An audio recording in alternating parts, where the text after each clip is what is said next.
नलोपाख्यानप द्विपंचाष्टमोऽध्याय। भीमसेन युधिष्ठिर संवाद। बृहदश्व का आगमन तथा युधिष्ठिर के पूछने पर बृहदश्व के द्वारा नलोपाख्यान की प्रस्तावना। जन्मेजय ने पूछा, ब्रह्म अस्त्र विद्या की प्राप्ति के लिए महात्मा अर्जुन के इंद्रलोक चले जाने पर युधिष्ठिर आदि पांडवों ने क्या किया? 1। वैशंपायन जी ने कहा, राजन, अस्त्र विद्या के लिए महात्मा अर्जुन के इंद्रलोक जाने पर भरत कुलभूषण पांडव द्रौपदी के साथ काम्य कवन में निवास करने लगे। 2। तदनंतर एक दिन एकांत एवं पवित्र स्थान में, जहाँ छोटी छोटी हरी दूर्वा आदि घास उगी हुई थी, वे भरतवंश के श्रेष्ठ पुरुष दुख से पीड़ित हो द्रौपदी के साथ बैठे और धनंजय अर्जुन के लिए चिंता करते हुए अत्यंत दुख में भरे गद कंठ से उन्हीं की बातें करने लगे। अर्जुन के वियोग से पीड़ित उन समस्त पांडवों को शोकसागर ने अपनी लहरों में डुबो दिया। 3, 4 पांडव राज्य छिन जाने से तो दुखी थे ही, अर्जुन के विरह से वे और भी क्लेश में पड़ गए थे। उस समय महाबाहु भीम ने युधिष्ठिर से कहा, 5 महाराज, आपकी आज्ञा से भरतवंश का रत्न अर्जुन तपस्या के लिए चला गया। हम सब पांडवों के प्राण उसी में बसते हैं। 6 यदि कहीं अर्जुन का नाश हुआ तो पुत्रों सहित पांचाल, हम पांडव, सात्विकी और वसुदेव नंदन श्री कृष्ण, ये सब के सब नष्ट हो जाएंगे। 7 जो धर्मात्मा अर्जुन अनेक प्रकार के क्लेशों का चिंतन करते हुए आपकी आज्ञा से तपस्या के लिए गया, उससे बढ़कर दुख और क्या होगा। 8 जिस महापराक्रमी अर्जुन के बाहुबल का आश्रय लेकर हम संग्राम में शत्रुओं को पराजित और इस पृथ्वी को अपने अधिकार में आई हुई समझते हैं। 9 जिस धनुर्धर वीर के प्रभाव से प्रभावित होकर मैंने सभा में शकुनि सहित समस्त धृतराष्ट्र पुत्रों को तुरंत ही यमलोक नहीं भेज दिया। 10 हम सब लोग बाहुबल से संपन्न हैं और भगवान वासुदेव हमारे रक्षक हैं, तो भी हम आपके कारण अपने उठे हुए क्रोध को चुपचाप सह लेते हैं। 11 भगवान श्री कृष्ण के साथ हम लोग कर्ण आदि शत्रुओं को मारकर अपने बाहुबल से जीती हुई संपूर्ण पृथ्वी का शासन कर सकते हैं। 12 आपके जुए के दोष से हम लोग पुरुषार्थयुक्त होकर भी दीन बन गए हैं और वे मूर्ख दुर्योधन आदि भेंट में मिले हुए हमारे धन से संपन्न हो इस समय अधिक बलशाली बन गए हैं।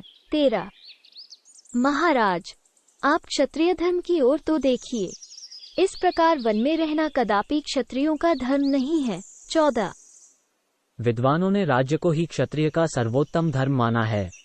आप क्षत्रिय धर्म के ज्ञाता नरेश हैं, धर्म के मार्ग से विचलित न होइए। 15 राजन, हम लोग 12 वर्ष बीतने के पहले ही अर्जुन को वन से लौटाकर और भगवान श्री कृष्ण को बुलाकर धृतराष्ट्र के पुत्रों का संहार कर सकते हैं। 16 महाराज, महामते, धृतराष्ट्र के पुत्र कितनी ही सेनाओं की मोर्चाबंदी क्यों न कर लें, हम उन्हें शीघ्र यमलोक का पथिक बनाकर ही छोड़ेंगे।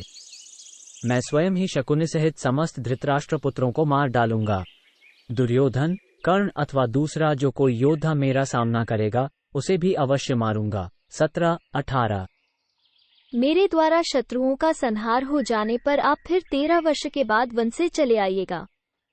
प्रजानाथ, ऐसा करने पर आपको दोष नहीं लगेगा। 19 तात शत्रुघ्न, महाराज, हम नाना प्रकार के यज्ञों का अनुष्ठान करके अपने किए हुए पाप को धो बहाकर उत्तम स्वर्गलोक में चलेंगे।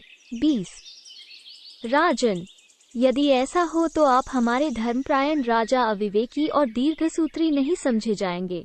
21 शठता करने या जानने वाले शत्रुओं को शठता के द्वारा ही मारना चाहिए, यह एक सिद्धांत है।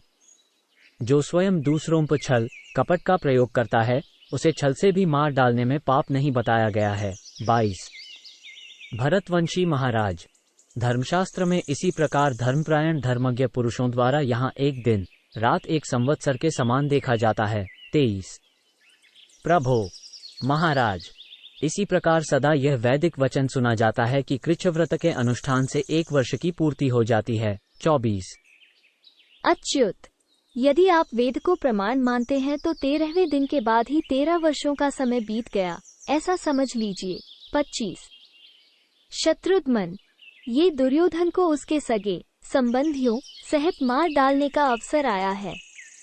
राजन, वो सारी पृथ्वी को जब तक एक सूत्र में बांध ले, उसके पहले ही यह कार्य कर लेना चाहिए। 26 राजेंद्र, जुए के खेल में आसक्त होकर आपने ऐसा अनर्थ कर डाला कि प्रायः हम सब लोगों को अज्ञातवास के संकट में लाकर पटक दिया। 27। मैं ऐसा कोई देश या स्थान नहीं देखता जहां अत्यंत दुष्टचित दुरात्मा दुर्योधन अपने गुप्तचरों द्वारा हम लोगों का पता न लगा ले। वो नीच नराधम हम सब लोगों का गुप्त निवास जान लेने पर पुनः अपनी कपटपूर्ण नीति द्वारा हमें इस वनवास में ही डाल देगा। 28-29। यदि वो पापी किसी प्रकार यह समझ ले कि हम अज्ञातवास की अवधि पार कर गए हैं, तो वो उस दशा में हमें देखकर पुनः आपको ही जुआ खेलने के लिए बुलाएगा। 30। महाराज, आप एक बार जुए के संकट से बचकर दोबारा द्यूत क्रीड़ा में प्रवृत्त हो गए थे, अतः मैं समझता हूँ यदि पुनः आपका द्यूत के लिए आवाहन हो तो आप उससे पीछे न हटेंगे। 31। नरेश्वर, वो विवेक शून्य शकुनी जुआ फेंकने की कला में कितना कुशल है, यह आप अच्छी तरह जानते हैं। फिर तो उसमें हारकर आप पुनः वनवास ही भोगेंगे। महाराज, यदि आप हमें दीन, हीन, कृपण ही बनाना चाहते हैं तो जब तक जीवन है तब तक संपूर्ण वेदोक्त धर्मों के पालन पर ही दृष्टि रखिए। 33। अपना निश्चय तो यही है कि कपटी को कपट से ही मारना चाहिए। यदि आपकी आज्ञा हो तो जैसे तृण की राशि में डाली हुई आग हवा का सहारा पाकर उसे भस्म कर डालती है, वैसे ही मैं जाकर अपनी शक्ति के अनुसार उस मूढ़ दुर्योधन का वध कर डालूं। अतः आप मुझे आज्ञा दीजिए। 34-35। वैशंपायन जी कहते हैं, जन्मेजय, धर्मराज राजा युधिष्ठिर ने उपर्युक्त बातें कहने वाले पांडुनंदन भीमसेन का मस्तक सूंघकर उन्हें सांत्वना देते हुए कहा। 36। महाबाहो, इसमें तनिक भी संदेह नहीं है कि तुम 13वें वर्ष के बाद गांडीवधारी अर्जुन के साथ जाकर युद्ध में सुयोधन को मार डालोगे। 37। किंतु शक्तिशाली वीर कुंती कुमार, तुम जो ये कहते हो कि सुयोधन के वध का अवसर आ गया है, वो ठीक नहीं है। मैं झूठ नहीं बोल सकता, मुझमें यह आदत नहीं है। 38। कुंती नंदन, तुम दुर्धर्ष वीर हो, छल कपट का आश्रय लिए बिना भी पापपूर्ण विचार रखने वाले सुयोधन को सगे संबंधियों सहित नष्ट कर सकते हो। 39। धर्मराज युधिष्ठिर जब भीमसेन से ऐसी बातें कह रहे थे, उसी समय महाभाग महर्षि बृहदश्व वहां आ पहुंचे। 40।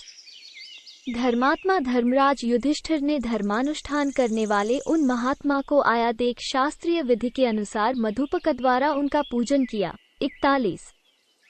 जब वे आसन पर बैठकर थकावट से निवृत्त हो चुके अर्थात विश्राम कर चुके, तब महाबाहु युधिष्ठिर उनके पास ही बैठकर उन्हीं की ओर देखते हुए अत्यंत दीनतापूर्ण वचन बोले। 42। भगवन, पासे फेंककर खेले जाने वाले जुए के लिए मुझे बुलाकर छल कपट में कुशल तथा पासा डालने की कला में निपुण धूर्त जुआरियों ने मेरे सारे धन तथा राज्य का अपहरण कर लिया है। 43।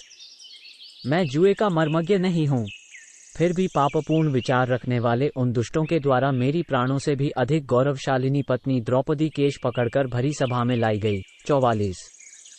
एक बार जुए के संकट से बच जाने पर पुनः द्यूत का आयोजन करके उन्होंने मुझे जीत लिया और मृगचर्म पहनाकर वनवास का अत्यंत दारुण कष्ट भोगने के लिए इस महान वन में निर्वासित कर दिया। 45। मैं अत्यंत दुखी हूँ, बड़ी कठिनाई से वन में निवास करता हूँ। जिस सभा में जुआ खेलने का आयोजन किया गया था, वहां प्रतिपक्षी पुरुषों के मुख से मुझे अत्यंत कठोर बातें सुननी पड़ी हैं। इसके सिवा द्यूत आदि कार्यों का उल्लेख करते हुए मेरे दुखातुर सुहृदों ने जो संतापसूचक बातें कही हैं, वे सब मेरे हृदय में स्थित हैं। मैं उन सब बातों को याद करके सारी रात चिंता में निमग्न रहता हूँ। 46-47। इधर जिस गांडीव धनुषधारी अर्जुन में हम सबके प्राण बसते हैं, वो भी हमसे अलग है। महात्मा अर्जुन के बिना मैं निष्प्राण सा हो गया हूँ। 48। मैं सदा निरालस्य भाव से यही सोचा करता हूँ कि श्रेष्ठ, दयालु और प्रियवादी अर्जुन कब अस्त्र विद्या सीखकर फिर यहाँ आएगा और मैं उसे भर आंख देखूंगा। 49। क्या मेरे जैसा अत्यंत भाग्यहीन राजा इस पृथ्वी पर कोई दूसरा भी है, अथवा आपने कहीं मेरे जैसे किसी राजा को पहले कभी देखा या सुना है? मेरा तो यह विश्वास है कि मुझसे बढ़कर अत्यंत दुखी मनुष्य दूसरा कोई नहीं है। 50। बृहदश्व बोले, महाराज पांडुनंदन, तुम जो ये कह रहे हो कि मुझसे बढ़कर अत्यंत भाग्यहीन कोई पुरुष कहीं भी नहीं है, उसके विषय में मैं तुम्हें एक प्राचीन इतिहास सुनाऊंगा। अंग पृथ्वी ते, यदि तुम सुनना चाहो तो मैं उस व्यक्ति का परिचय दूंगा जो इस पृथ्वी पर तुमसे भी अधिक दुखी राजा था। 51-52।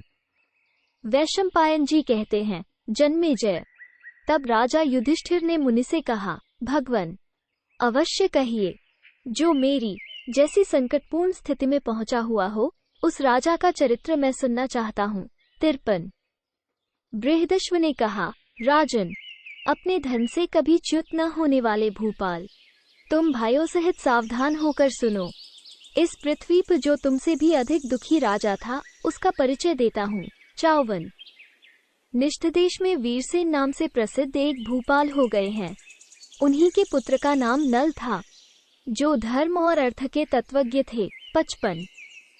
हमने सुना है कि राजा नल को उनके भाई पुष्कर ने छल से ही जुए के द्वारा जीत लिया था और वे अत्यंत दुख से आतुर हो अपनी पत्नी के साथ वनवास का दुख भोगने लगे थे।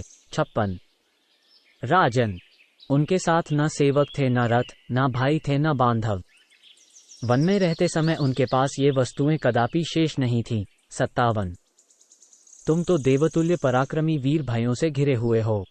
ब्रह्मा जी के समान तेजस्वी श्रेष्ठ ब्राह्मण तुम्हारे चारों ओर बैठे हुए हैं, अतः तुम्हें शोक नहीं करना चाहिए।